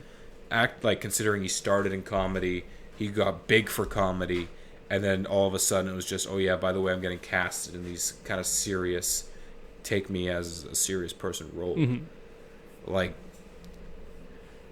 in real life, I feel like he's like almost like a cleaner Joe Rogan. You know, like Joe Rogan, like he's heavy into the not the drugs, like he's not snorting coke and No. stuff all the time, but like get baked. Let's do these psychedelics. Let's do this. Like, He's an but I'm experienced also, guy. yeah. Well, I think the Whereas difference Jim is Gaffigan, like he's got like his experience is the family man. well, and right? food. Like, He says it himself. Yeah. He enjoys food more than he enjoys like getting drunk or doing anything else. He just wants Yeah. to eat food. That's his celebration. Same with Tom Segura says that a little bit too, but he'll party a little bit. But it's like, yeah, no, Jim Yeah. Gaffigan's just like family, and I want to Yeah, eat some with- food. Like, Tom Segura does the joke where he's like, "Aren't you just sick of everyone?" Like, can't we just end this? Like, I'm not saying I'm suicidal, but like, come on.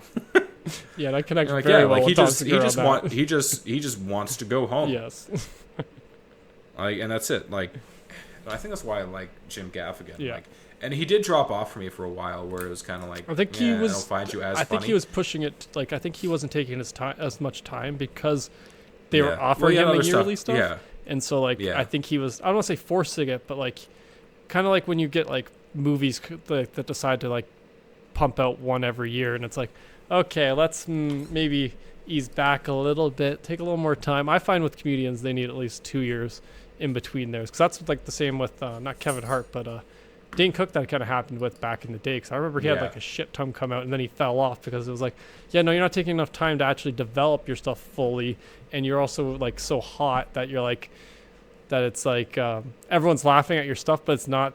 It's kind of we're just laughing because we think we should laugh at your stuff. If that Yeah, makes sense. kind of forced, right? Exactly, Like, and so like that, I don't think. I think when a comedian hits that level, it doesn't like the audience doesn't like consciously recognize it, but I think we do kind of unconsciously uncouple from those comedians a little bit until they, sometimes come back or sometimes just never do. Like I felt that way a little bit actually about Fluffy actually too. Like him, he comes and goes for me because there was Gabriel Iglesias. yeah, because there was like 3 years where he did have like Bang Bang Bang come out, and it's like, okay, that third one, that was it was a little too like, because you don't see enough evolution of their comedy, I think is what happens, right? No. Because they have to like, when you have them back to back like that, you have to like, they're only having a year, not even a full year to develop that new stuff. Just from what I've learned from listening to these podcasts with the like Joe Rogans and the Tom Segura's, like they take a couple of years, and they've talked about how that was because a couple times they didn't, and that really affected them in a way. So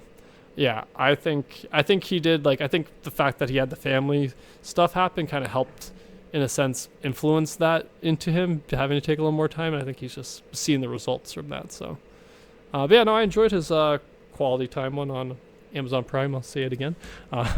He was on a bunch of different podcasts promoting it, so I just heard him say it a bunch of different times. So that's why I had to watch it as well. Podcast promoting works, people. Join our podcast. Do it. So I've got a few more things. Should I keep going, or would you like to tell me a couple of yours first? You know what? You keep going. Okay. Well, along the comedy special lines, I watched two more.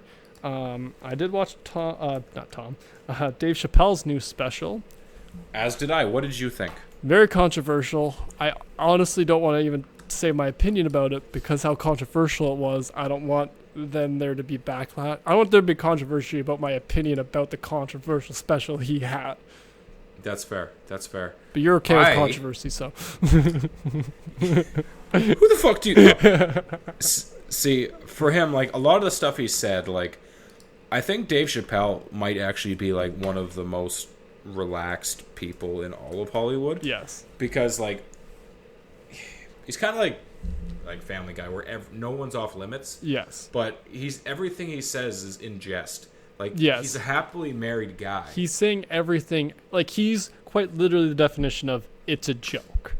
Yeah. Like, he believes that to guy, a core. And it's very evident in this special that he does not take out, like, he doesn't say, no, you're not a target. He'll target anybody. Yeah.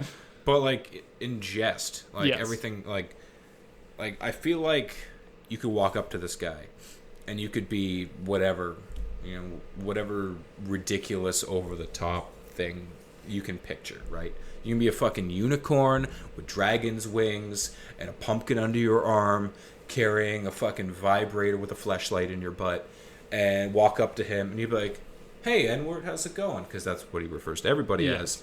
And then, like, you'll trip and eat shit and bust a tooth, and he'll be like, oh, fucking this guy over here with no tooth. He's like, why you tripping? He's not... He'd say, why you tripping? Like, why you tripping? he's going to be playful about it. Yeah, because that's his... And, like, who he is. He openly talks about, like, he's got lots of gay friends, lesbian friends, whatever. And then, like, in one of his past specials, actually, Netflix specials, he talks about how, like, his wife has, like, transgendered friends, and they fucking hate him. Yes. And, like, he kind of, like, lives into it, where he's kind of like, well, like, you hate me, but, like, I fucking hate me, too. Yeah. Like, I don't want to say this shit. It comes out. It's just kind of... He thinks it's funny. Yeah. And like he's... Like I was saying before, he's a happily married man. Yes. But he talks about fucking everything all the time because the way he like that's his comedy. It's literally a joke. He's making jokes. His wife understands that. You can see at the end of most of his specials. I don't know if it's all his specials. I noticed this time though at the end of the credits there was a shout out to his wife. It was the first time I've seen a picture of his wife, and I was like, oh, that's nice. And I'm like, but I do get where everyone's coming from in this, like, you know what I mean? Like, I do understand why everyone's so, like, why it's so controversial, why everyone's so offended. But I agree, he is saying all of it just in jest. But it is that argument of, should you be punching down, in a sense, if that makes sense? Like, I don't know if you ever heard that expression. Like, comedy... Kind of like throttle down, right? Well, no, like, so comedy, it's, like, one of these things I've heard a lot of is that comedy's not supposed to punch down, which means you're not supposed to, like, attack people that are like, not I don't want to say less than you, but are like maybe at a lower status. So rich people aren't supposed to make jokes about poor people, because it's like playing down on other things. Yeah, exactly. Because it's like, well, it's not fair if you're rich and you're complaining like, oh, why don't these poor people do this? But it's also like, well, some comedians can kind of make that work, but you know what I mean? That's like the very like stretch of that, which is the point is you're not supposed to hate on minority groups because they've had a history and continued history of oppression, and so it's like you're not supposed to make those jokes, but at the same time it's like, well, he's part of some of those, like, yeah, he's obviously not part of all the groups that he talks about, but it's also like, well, his job in a sense is to make jokes, so it's like, well, in his opinion, he doesn't think you should have to draw a line where he stops making jokes. Well, he does a joke in that special where he's like, I think it was his dad, he said it was, he's like, yeah, I'm poor. And he's like, no, Dave, and gives him like this long speech about like what poor is, and how he has more things than these other, plus, and then gets to a point where he's like, you're broke. Yeah, I like that joke. That's yeah, it. Like that's, and it kind of falls on a lot of ears. Right? Yeah, like there's a lot of us out here who are fucking broke. Yeah, but we're not poor but we're like, oh, I'm so poor. Yeah. Like us poor people, like it's not us. Yeah, exactly. Yeah, and I agree. And like I said, so I yeah, it's such a controversial one where I'm like, I get why people are offended by it, but it's also kind of like, well, get your head out of your ass. Well, I don't want to go that far because, if you're, part of the LGBTQ community, I can understand where some of these might be hurtful things that he's saying. If you find it offensive, I agree. I think he's doing it in jest, but certain people aren't taking it that way. They're taking it as malice and as, attacks on them, where it's like, well, I think, like, personally, I believe that because he's a comedian, that's the thing that kind of takes that, the intent out of it, because it's not a negative intent. Yeah. He's just, his intent is to make people laugh. I agree that doing it at the expense of other people isn't the best way to go about it. And he leaned very heavily into that in this one, is just pretty much just leaning into just being offensive. That's the part I guess I would say I did love about it, that the whole thing was pretty much about I can't pick out too many besides like that broke one where it wasn't like a controversial topic that he was talking about. And that for me is a little tough because it's like, well, I don't want to be repeating any of your jokes like to any of my friends, being like, yeah, I like that one or I like this one, because I don't want to then offend any of my friends by them maybe being the ones who are also offended by that, that potential thing that he had said. So like I get both sides of it, if that makes sense, which is a terrible thing and people never really believe, but sometimes you can be in the middle about a topic. I believe, at least. But yes, so Dave Chappelle's new special, Sticks and Stones. I do like the name of it. Like, that was something I was told when I was kids. Sticks and, for those who don't know, the expression is sticks and stones will break your bones, but words can never hurt me. And that's what that's what parents tell kids so that they don't cry when other kids call them names. Don't be a bitch. Well, that's what it is. It's when a kid, when you pretty much, if you get upset from kids calling you names, like you tell your kid, well, no, sticks and stones are what, hurt and like physically hurt. Words are one of those things that you let hurt, like you let them hurt yourself. Yeah. Words can only hurt you because you go get jacked and fuck the guy's girlfriend, like just or boyfriend, cool. whatever your preference. Yeah, whatever floats your boat. So Sticks and Stones. I also watched Chris Rock's special because Tambourine. Yes, I hadn't watched it. I realized I somehow just forgot about it. Like I had planned on watching it, and then I think it came out maybe when a bunch of other ones had come out too. Like it kind of slipped through the cracks with a bunch of comedy specials. So I just thought I'd watched it. But yeah, I finally watched that one. It was hit or miss. That's how I felt too. I watched it. It was very like, I've only watched it the one time, but it wasn't great. It wasn't awful. Yeah. It just was. Exactly. I agree. Because it was like, I don't want to say it was bad, but like I definitely wasn't laughing the whole time. I wasn't like, again, there was a few topics he didn't go as controversial as Dave Chappelle's newest special, but he had a few topics where I'm like, I don't know, is this what we need to be joking about necessarily? But again, we get into that territory of where's the line and is there a line, yada yada. But yeah, I thought that's the best way to put it, kind of hit or miss, okay, down the middle. I'm kind of curious to see where he goes, because in his defense, it was his first one in a very long time. We can't expect everyone to come back the same way Chappelle did. He got divorced and yeah, which I enjoyed some of that stuff. I did feel sometimes it did go a little long and a little bitter, but I'm also like, nah, I'd probably be the same. I have been the same. this podcast is from pretty much the same thing almost. Yeah. All sparked It from an happens. almost thing like that. But yeah, like, yeah, hit or miss. It was okay. But yeah, so some of the non-comedy special stuff I watched. I checked out Maleficent this weekend for the first time. Oh man, that movie came out like what 6-7 years Yep, ago. and we got the sequel coming out soon, and I was Because that's what everyone wanted. They wanted a sequel. 2014, so it's been 5 years. Like, yeah. fucking So hate these. I know. I only watched it because I needed something just completely kind of random, Dumb. but also that was kind of like familiar, if that makes sense. Like something that I Okay, was yeah. like, okay, I know a little I bit. understand. Yeah, and so like watching it, like going into it, I was like, okay, I don't really know where the story goes and what exactly this is about, and so that was a nice part to it. And the story was fine. Like I get why it's good in a sequel, if that makes sense. Like I thought it was interesting enough, like certain characters I didn't love and whatnot, but overall I thought the story was kind of interesting. You know, this idea of the evil queen of Sleeping Beauties like thing having such a motivation for why she put the sleeping curse on her. So I liked kind of learning about that, but it was also, it's a Disney kids movie, so it's got those different elements of things where I'm like, yeah, I don't care about love, and I don't care about these things. But yeah, so it was fine. I'll probably watch the second one when it gets added to Disney Plus in 2 years.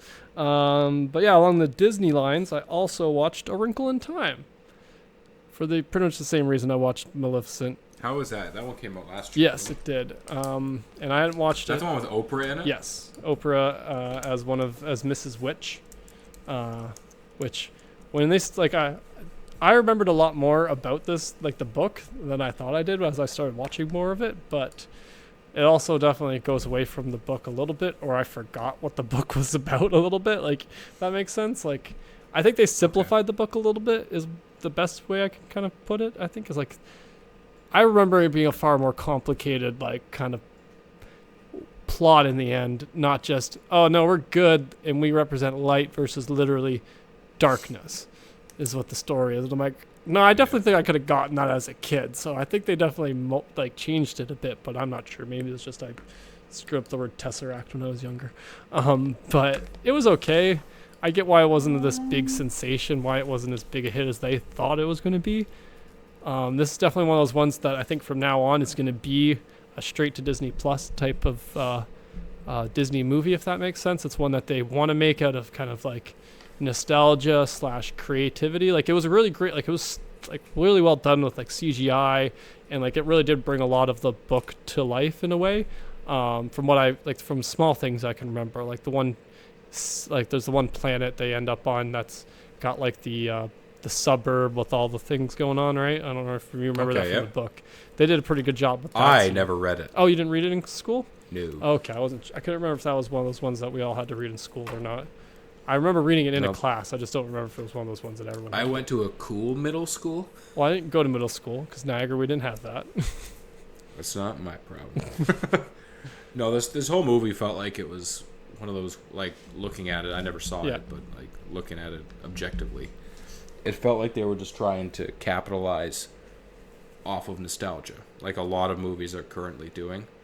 Like, yeah, people of this age group, they tend to be the ones who spend money on stupid shit.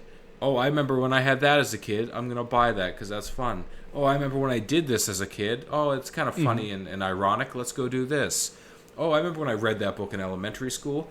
Let's go, that sort of thing. And I feel like I think that was there's a more little and more bit of the it coming. idea for. I think that was the corporate side, like agreeing to, like greenlight it. I think Ava DuVernay, I can't pronounce her last name. Ava DuVernay, I believe. Something like that. Yeah, but so the one who produced or directed this one, I think this was like maybe more of a passion project it was somebody's passion project. I could tell that from watching it, if that makes sense. Like you could see that somebody wanted to do like just go crazy with some special effects on a movie and kind of. Does that make sense? Do you know what I mean? Like just go maybe, nuts. Yeah, they just wanted to. They wanted to make a movie like this, and I think A Wrinkle in Time was their opportunity to, if that makes sense. Like their chance to do a big fantasy one. I do think it was maybe less of a nostalgia thing as much as they were trying to get kids just based off the cast and That's how much fair. time how much time you do spend with them. And that, again, I do remember paralleling to the book, being that the dad goes missing and the kids are recruited by the the ladies. I can't remember exactly what they are. They're just light beings is what I think they're just referred to as at one point. They're just like Oprah, she's just like says she's just like a force for good. I literally think she says that, or force for light. I believe that's all she refers to herself as, besides Mrs. Witch. Like, so we don't really learn what they are. So yeah, no, it was all right. Like I said, I get why it didn't succeed, but I get why it was made. If that makes sense. I accept that. Yeah. Yeah. So yeah, I watched that. I also watched Ghost Rider 2, because I realized I had never seen this, and so I have to always close the It's gaps. pretty bad, eh? It is bad in like the way that those ones from that, like those superhero movies from that era, were all bad like that. Well, like I think for the first Ghost Rider, like at least there was a point to it. Like you Fair. got to see, like it was an origin story. yeah, of the him. second one definitely Like, you was got to just see it. kind The of second one was just kind of like, hey, remember when we had Ghost Rider? Like he's still Ghost Rider, yeah. but with a lot more close-ups. And then we got this guy who just kills everything he touches. Yeah, it was still fun. I thought it was okay. I don't know. I liked watching and kind of getting that. It was kind of a throwback, but also new for me because I hadn't seen it yet. So it was kind of like watching a new movie, like a new superhero movie, but in the style of our early 2000s ones. So I don't know. It's just kind of a fun throwback to check out. I probably will never watch it again, but I watched it once, so that's all that counts. Sometimes you just have to watch a shitty movie. Yeah, that's Like, pretty you much just what gotta this sit weekend down. was watch some You gotta shitty watch movies. Yeah, you gotta watch Idris Elba just be kind of like a drinking badass monk dude. Yes. My one complaint about the movie Yeah, actually so- was it was stupidly quiet on Netflix.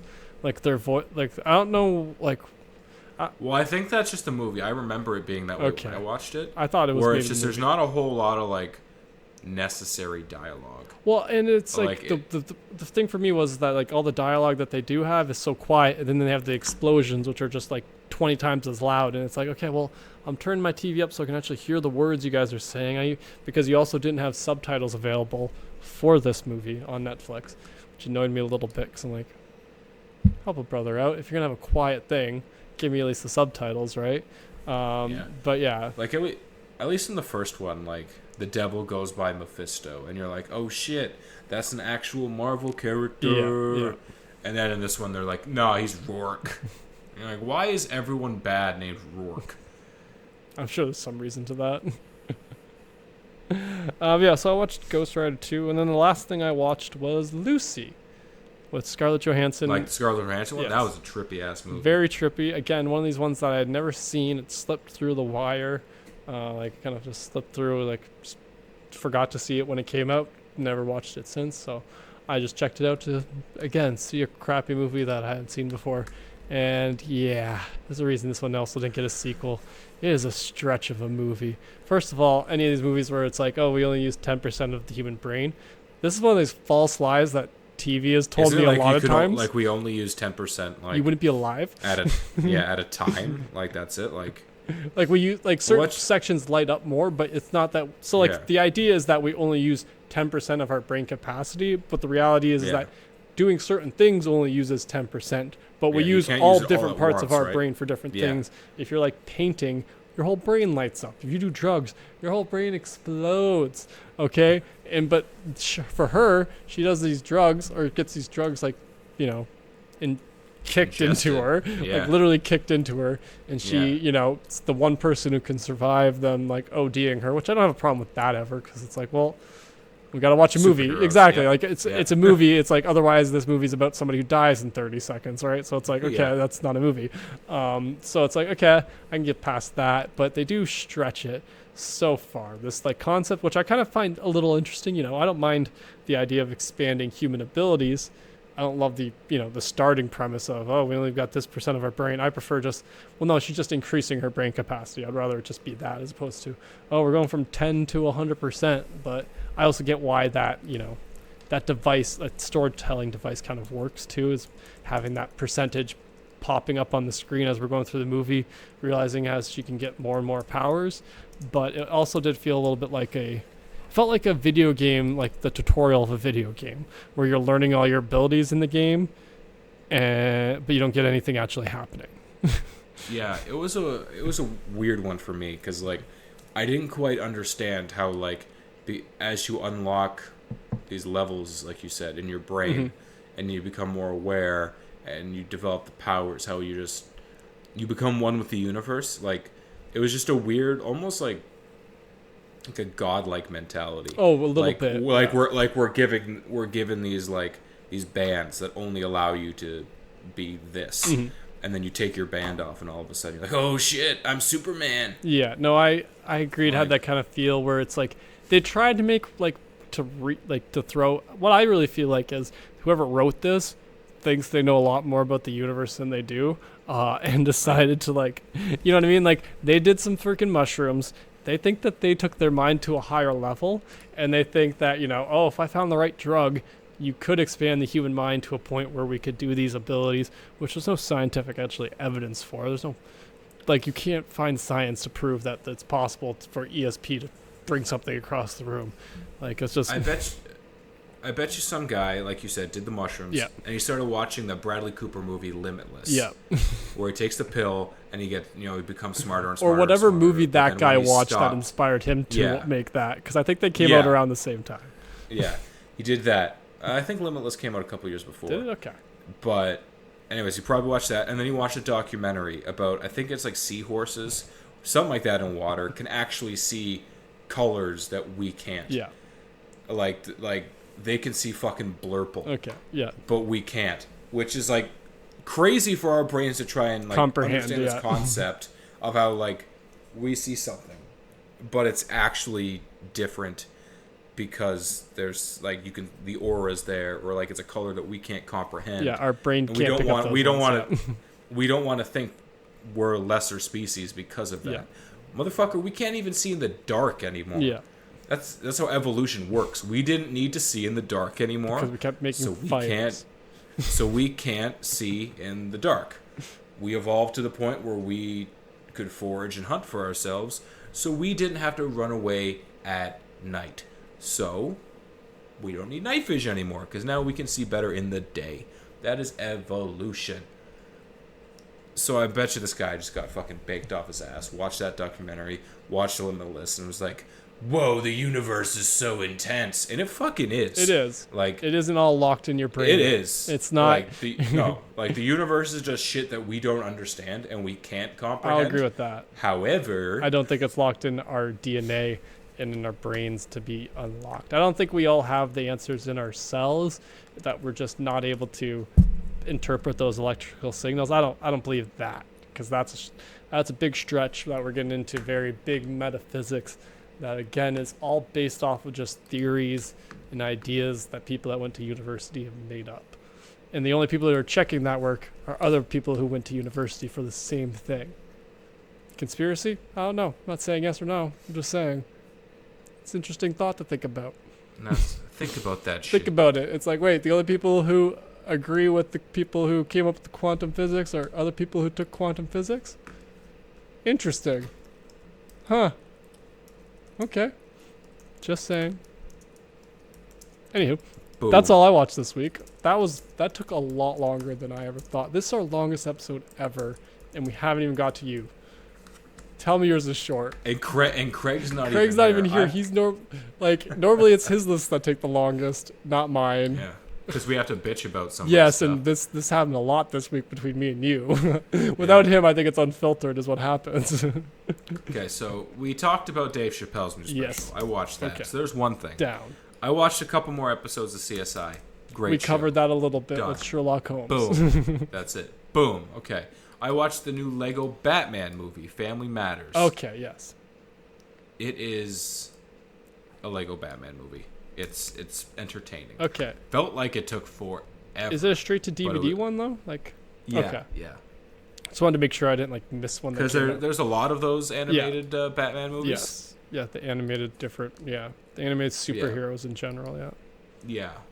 But the Batman ones are excellent. Yes.